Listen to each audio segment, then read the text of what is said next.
You don't have to know a lot of things in order to make a huge difference for the Lord in the world. But you do need to know a few things that are great and be willing to live for them and die for them.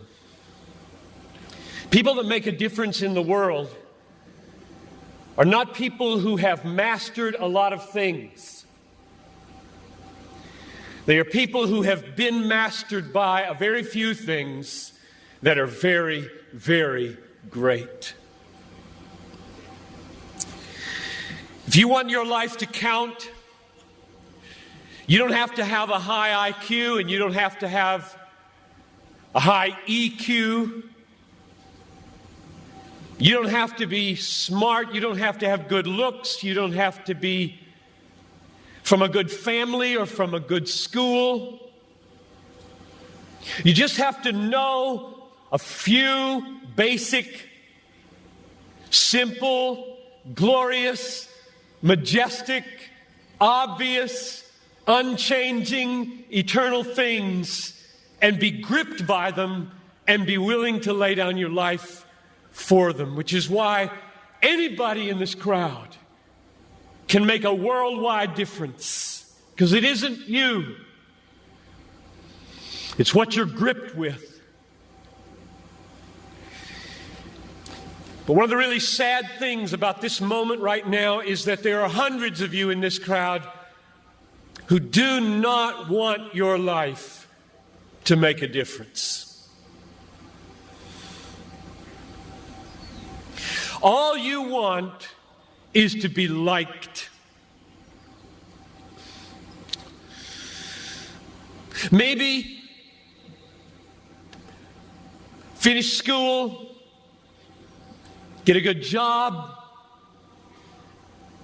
find a husband or a wife, a nice house, a nice car, long weekends, good vacations, grow old healthy, have a fun retirement, die easy, no hell. And that's all you want. You don't give a rip whether your life counts on this earth for eternity. And that's a tragedy in the making. That is a tragedy in the making. About 3 weeks ago, we got news at our church that Ruby Eliason and Laura Edwards were killed in Cameroon. Ruby Eliason, over 80, single all her life,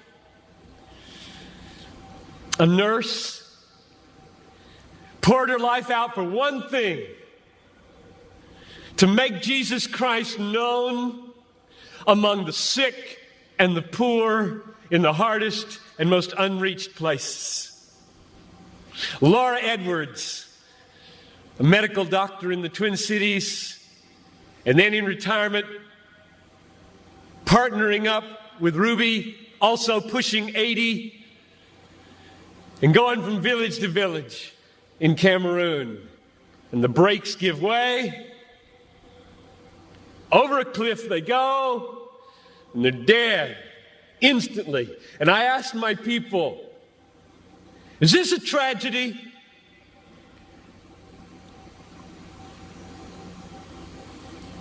Two women in their 80s, almost, a whole life devoted to one idea: Jesus Christ magnified among the poor and the sick, in the hardest places.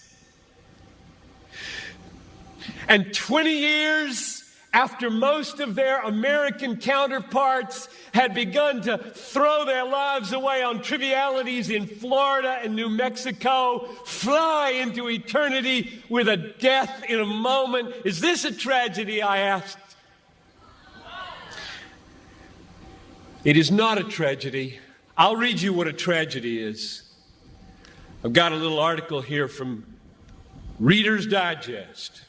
You don't read Reader's Digest, I know that. But there is a generation who does.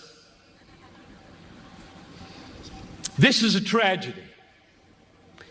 Title of the article, Start Now, Retire Early. February 1998.